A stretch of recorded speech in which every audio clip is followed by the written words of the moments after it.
บัดนี้ในวาระโอกาสข้างต้นนี้ขอกล่าวคำว่าสบายดีจงสุขีเจริญพรให้อ่อนไหวหัวใจทหารอาตมาขอส่งเสียงสำเนียงตานขนาดน้ำว่าเทศแลมาเผยแผ่คำสอนของพระพุทธเจ้าเป็นครูเขาศาสดามีคุณค่าหลายมากล้นผู้คนต่างพ้อยสลับล้อรับเอาความดีจากนอโพธิญาณเจ้าโหมขาดสำเนาทำนองแหลกกระแสเสียงสำนวนภาคหากกันกองต้องที่ทวนขบวนเบืองนั่นมวนใจพระอาจารย์นันทนากรสัวธรรมาโกสานมาฝากให้โยมรอรับสดาฟังเพื่ออับเอาของควรพิวันธนาโนหอมจากสิหอมหรือตื่นฝืนหูขอเลือกเครื่องฝืดขันเนื้อหาบ่ถือต้องอย่าขาดของว่าคุณคือบอนได้ออกนอกเดืองเปลืองปวดมันสมองโอดสาร้องสิมโรดมากสมโอนั้นคนโตโหนสายนาทีใสหรือคุณบ่ป่าวังนี้ไก่ทาเทศมือนี้มีเนื้อหาล้วนขบวนคอบ่เสื่องคำในคำเว้าสั้นๆเข้าใจง่ายบ่หาแปลจากกระแสสุนทรโพธมาค่าคุณนำมาเว้าโหมเตือนสติพวกซุ่มเจ้าหญิงสายสาวเท่าทั้งโอโสลงคำพาดพังยังสิได้ว่าสังตวงขอยังบ่ถึกบวงบ่ฮู้เมื่อดอกกำเวน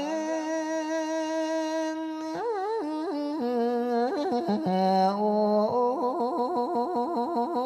ยเขียนขอยังบ่ทันมาตำมูกำนั้นมาตองอยากให้มองอยากให้เศร้ามาฟังเอาคาถาดีที่ล้ำค่าแก่บรรณาทานอดได้หายสิ้นสิ่งบ่ดีมีเงินทองมากองไว้จนเหลือทุงแด่ดนไทยบาดตายไป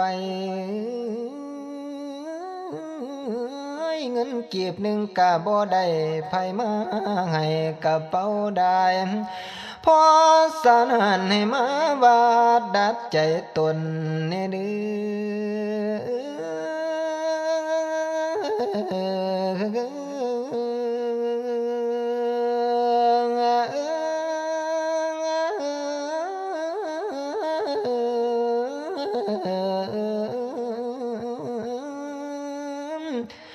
อยากพ้นภัยสังคมบ่มลมเจียดโนใจไว้สอขาแสงไฟไต่ให้ในเมียนทางที่สว่างเริ่มต้นควรก็สร้างฐานใจทานในซื่อตรงเห็นพระสงฆ์นอบน้อมคารวะเจ้านอนยุ่นปั่นไฟทำมาได้เพศเผาดอมใจทานหูจักทานรู้จักให้วันต่อไปหูทุกอย่างสร้างพระที่แก่กล้ามาสู่คำได้ลำเย็นสมมโนในมาดแมงอย่ามัวแข็งแต่สีสันสร้างสินทานไว้นั่นคือการทำบุญเพื่อต่อทุนในภายซอยว่าสิคอยเพมังผู้มาลงให้เป็นเดือนแม้นว่าเสียมสีเหียนเป็นพันเล่มอย่าห่วงเลยโ องค์สัมมาได้กล่าวไว้อาศัยวาดปัดความมองของวินัยคือกฎเกณฑ์เหตุให้หายกังวลได้ให้มีใจ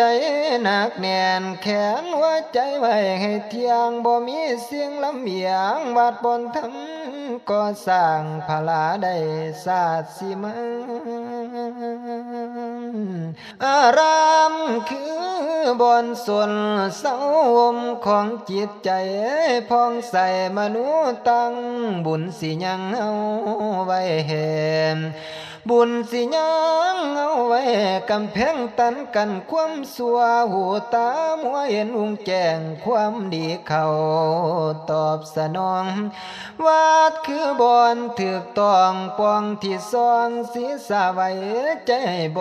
ริสุทธิ์พระพุทธธรรมนำมาปองจึงขอเสริญสาวพี่น้องหันหน้าสู่อารามทองกำจัดความมัวมองหูปองแปวความดีหายจุดที่หมายนักแน่นในวังแห่นเหตุของเก่าอย่าลืมผิดให้มองอย่าลืมของให้เศร้าย่างน้ำกลผู้เฒ่ามาบอกกา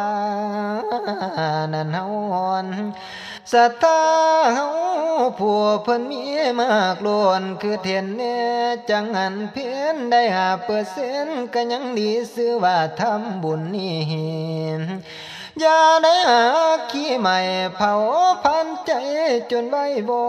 ดย้ำเมื่อหมดบ่ได้สิเหลือไว้แต่เท่าไฟอาตมาเทศบอกไปย้อนเป็นหวังดวงสมอนจันทจรเคยหวมหวนส่วนสีไลละโตโหนมนุษย์สนเศร้าเสือสุมแสงทุกสน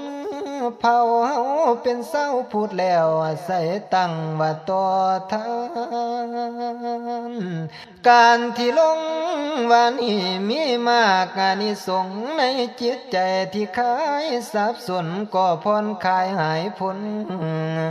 บ่ต้องสารวนยงคือลังไหมในบุงเศร้าไว้บ่เห็นเงื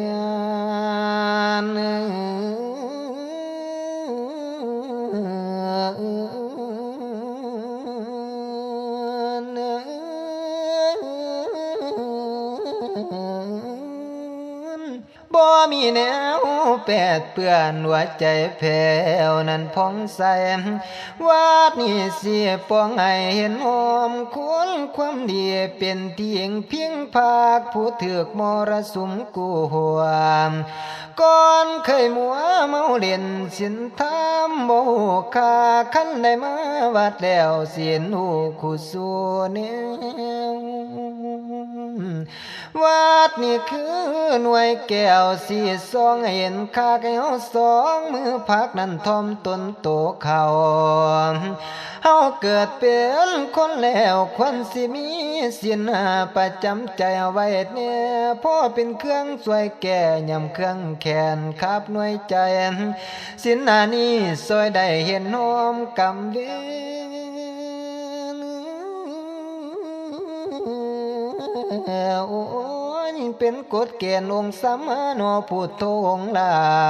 มภัยกระทำเกินห่วงหรือทำตนลำดวงคงสิเวียรอดพ้นมันให้สิ่งบ่ดีบ่แม่นสอนสั่งเสียอยากบอกพวกศรัทธาอยู่ไม่พากันลงวาดจังสิหวานเด่นหูเปิดประตูหัวใจเข้าบ่เสียหายนั่นจากสิ่งจำไว้เด้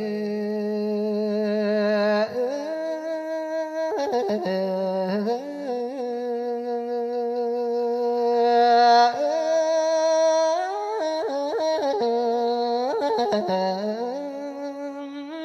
นี่คือความเป็นจริงศาสนาสอนก้าวห่างเปล่งทั้งคื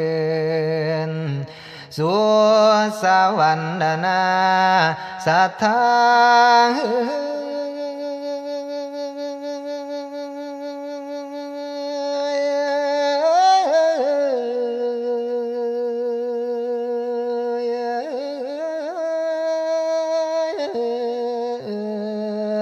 เดิ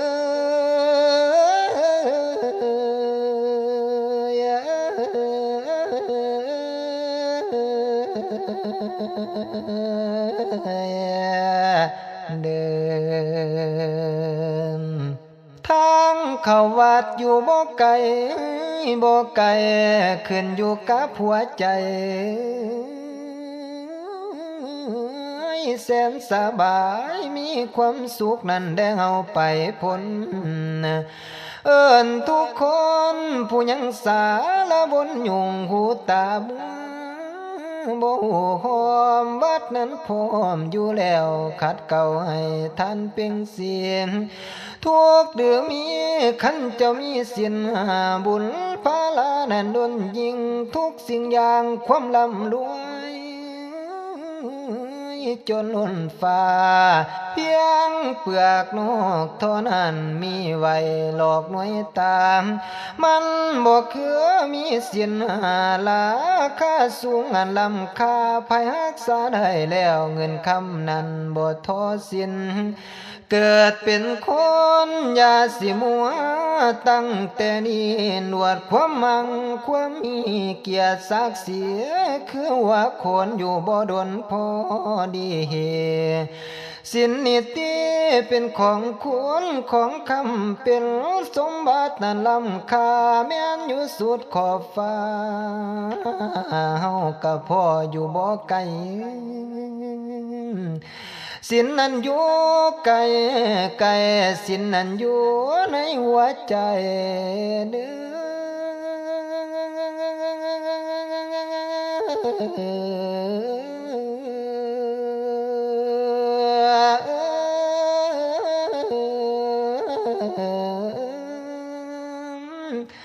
ขอให้ศรัทธาโยมนั้นเชื่อจำเอาไว้ไปทั้งใดถ้าเฮามีศีลทั้งบาทว่าบ่ป่าปล่อยแม่นสิถูกห้อยสั่นผลบุญนั้นบ่ปล่อยวางคันว่าได้คิดสร้างกังห่มสาพทน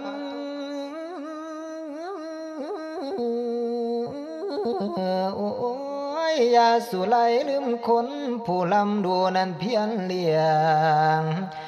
เวลาอยากกินข้าวเห็ดข้อยาวปานุกเจ้าบาดว่ากินอิ่มแล้วโดดคอสั่นจังนุกเขาจำไว้เด้อพวกหมู่เจ้าเข้าหาบอนสิเป็นสุขปลดเปลื้องความมองทุกข์ออกจากใจได้ทั้งสิ้นวัดเดสินเป็นผู้ตั้งไงคนเอาได้มันเที่ยงกระแสเสียงมันถ่ายสบายทนคู่สู่คนแนมเบิ่งพวกที่หัวอยู่ยุ่มแยมพี่น้องอยู่ทั้งหลังนี่ละสังขารน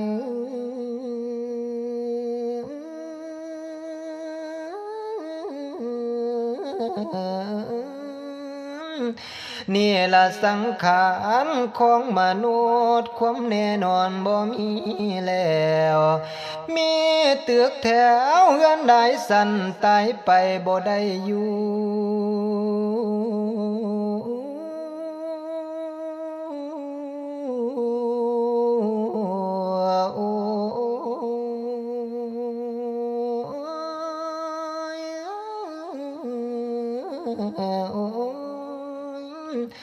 เสียงเทียนไอมี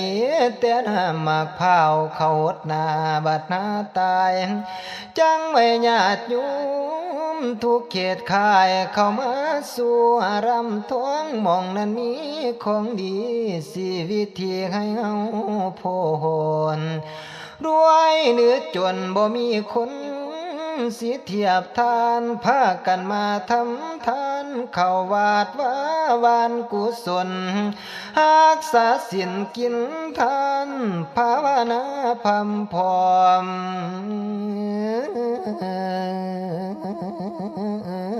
บุญสิได้ว่าดังหมายละนาศรัทธาอยู่